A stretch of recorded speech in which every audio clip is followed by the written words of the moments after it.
Tinjauan sistem moneter saat ini. Tujuan sistem moneter Indonesia adalah untuk mencapai dan memelihara stabilitas nilai rupiah.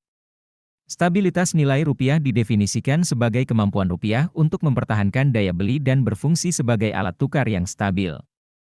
Sedangkan sistem ekonomi moneter Islam Indonesia saat ini menunjukkan bahwa sistem ini telah berkembang pesat dalam beberapa tahun terakhir. Hal ini dapat dilihat dari pertumbuhan jumlah lembaga keuangan syariah, LKS, yang pesat, meningkatnya literasi keuangan syariah masyarakat, dan meningkatnya dukungan pemerintah terhadap pengembangan ekonomi syariah. Peluang penggunaan uang emas sebagai mata uang global. Uang emas telah digunakan sebagai mata uang selama ribuan tahun. Dikarenakan beberapa orang berpendapat bahwa uang emas memiliki potensi untuk menjadi mata uang global yang stabil dan aman. Hal ini karena emas memiliki beberapa karakteristik yang membuatnya ideal sebagai mata uang, yaitu 1. Ketersediaan terbatas. 2. Kemudahan didistribusikan. 3. Tahan lama. 4. Nilai yang relatif stabil.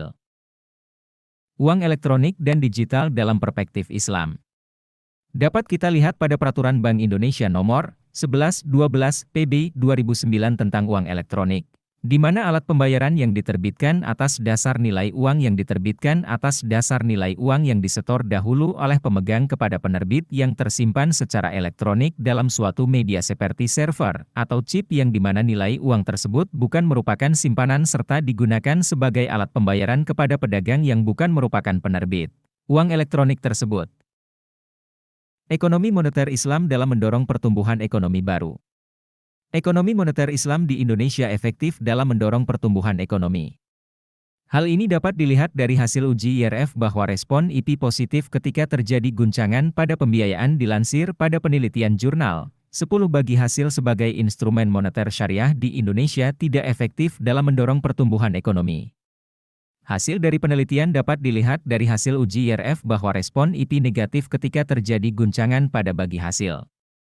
Sedangkan SBIS sebagai instrumen moneter syariah di Indonesia tidak efektif dalam mendorong pertumbuhan ekonomi. Hal ini dapat dilihat dari hasil uji IRF bahwa respon IP negatif ketika terjadi guncangan pada SBIS.